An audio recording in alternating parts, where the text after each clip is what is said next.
Government పరిపాలన ఎలా అనిపించింది? చండాలంగా ఉందన్నా, చండాలంగా ఉంది. ఎందుకని? చాలా చేసేసాం, మేము చెప్పుకోలేకపోతున్నాం. జనాలకి మంచి చేసే ప్రభుత్వం అంటే మాదే, మా కూటమి అని చెప్తున్నారు వాళ్ళు. ఏం చేశారన్నా? ఏం చేశారు? ముందు సంవత్సరం అమ్మఒడి నిదానంగా వచ్చేది కదా, అమ్మఒడి నిదానంగా వచ్చేది. ఇప్పుడు అమ్మఒడి చెప్పి మంచి నీకు 15,000 నీకు 15,000 చెప్పి దాంట్లో 100 కండిషన్లు పెట్టున్నాడు. ఇది వస్తాయి, సగం మందికి రాలేదు, సగం మందికి వచ్చాయంటున్నారు, ఇంకా పడలేదు అంటున్నారు. మా ఇంటికి పింఛను ఇంటి దూరే వచ్చేది 1వ తారీఖు అయితే. ఇప్పుడు వీళ్ళు ముస్లింలు బెదర్లు పోవాలా, వాళ్ళు పిలిస్తే అక్కడ ఎందుకు అన్న ఇది? ఇంతకుముందు ఎంత బాగుంది మాకు. మా ఇంటి ఉంటే వచ్చేది స్టోరు, మా ఇంటి కూడా వచ్చేది.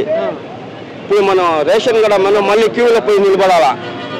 తెచ్చుకుంటున్నాను వాళ్ళ క్యూలో బెజారైపోతున్నామండి. పనుల కింద వదిలేసి పోవాలా కదా, పనుల కింద వదిలేసి పోవాలా, ఒక ½ అవర్ ఉండి పోవాలా. అలా ఉంటే క్యూ ఎంతసేపు పడుద్దో. ఇంతకుముందు అదంతా లేదు కదా నా జగనన్న ప్రభుత్వంలో.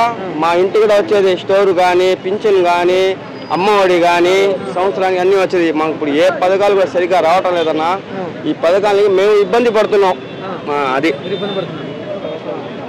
చాలా మంది ఎందుకు ఉచిత పథకాలు అనే ఈ మాట వినిపిస్తుందండి ఎక్కువ ఈ గవర్నమెంట్లో. ఏమని అన్నా? ఉచిత పథకాలు ఎందుకు జనాలకి సోమరిపోతులు చేసేస్తున్నాం, అభివృద్ధి చేద్దాం, రాష్ట్రాన్ని డెవలప్ చేద్దాం అని అంటున్నారండి. ఎంత వేస్ట్ మాటలన్నా. సమాధానం చెప్తాను. మాటకి నేను సమాధానం. మీరు ఏం చెప్పారు?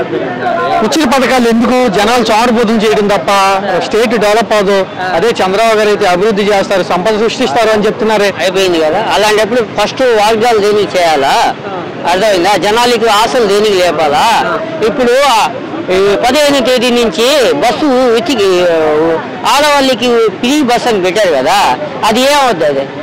అది ఏమవుద్ది అంటే మొగుడు పిల్లలు ఊరికి తగాదా పెట్టుకుంటే భార్య అవసరం లేదని చెప్పి బస్సు ఎక్కి వెళ్ళిపోద్ది. అది సోమారిపోతుంది కదా. ఇది ఫ్యామిలీలో, అది సోమారిపోతే ఇది ఫ్యామిలీలో తగాదాలు పెట్టారు. అక్కడ ఇది బస్సు ఫ్రీ పెట్టాడు. ఇప్పుడు మాట వరుసకి మొగుడు పిల్లలు ఏదో దాంట్లో తగు పెడుతుంది. పొద్దున్న ఇస్తే భార్య ఉండదు, వెళ్ళిపోద్ది. దేని మీద బస్సు ఫ్రీ, ఎక్కడి నుంచి విజయవాడకి వెళ్ళినా వెళ్ళిపోద్ది. ఇప్పుడు మనం పోవాలా ఛార్జీలు పెట్టుకొని. ఇది కూడా సోమారిపోతే. వాగ్దాలు చేయకూడదు. వాగ్దాలు చేస్తే దానికి ఇది చేయాలి. సూపర్ 6 అమలు చేయాలంటే ఈ స్టేట్ ని అమ్మేయాలని అచ్చెన్నాయుడు గారు అంటున్నారు. సూపర్ 6 చేయలేదన్నా. దేనికి చేస్తారు? అలాంటప్పుడు ఆయన చెప్పిందే కదా, చేయలేదు. ఇప్పుడు 2 సంవత్సరానికి ఒకటి వదిలేడు, ఏది అమ్మఒడి.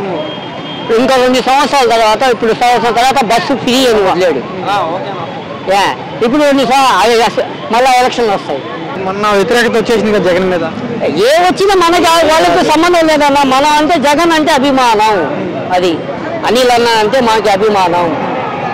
మీలాంటి కార్యకర్తలు, మీలాంటి అభిమానులు అధికారంలో లేడని జగన్ వదిలేసి వెళ్ళిపోయారా, ఉన్నారా? చాలా మంది ఇంకా ఎక్కువ అయ్యారు. జగన్ అన్నకి ఇంకా ఎక్కువ అయ్యారు. అది మీకు చూస్తుంటే మీకే తెలియాలా, మనం చెప్పాల్సిన అవసరం లే, మీకే తెలియాలా. 113 మంది రమ్మన్నాడు. ఎన్ని మంది వచ్చారా? అంతే. జగన్ అంటే 113 మందిని రమ్మని. అదే వాళ్ళ గవర్నమెంట్ కదా, ఆయనకి అడగాల. అది మాకు కాదు అడగాల్సింది, ఆయనకి అడగాల. ఆయన చెప్పాడని చెప్పి మనం రాలేదు కదా, ఆయన ఏంటో చేస్తాడని చెప్పి రాలేదు కదా. 113 మంది వచ్చారా, తక్కువ వచ్చారా, ఎక్కువ వచ్చారు? అది మీకే తెలియాలి. యూట్యూబ్ ఛానల్ వాళ్ళకి మీకే తెలియాలి, మనం చెప్పే కాదు. మేము చూపిస్తే ఇదంతా ఫేక్ అంటున్నారు.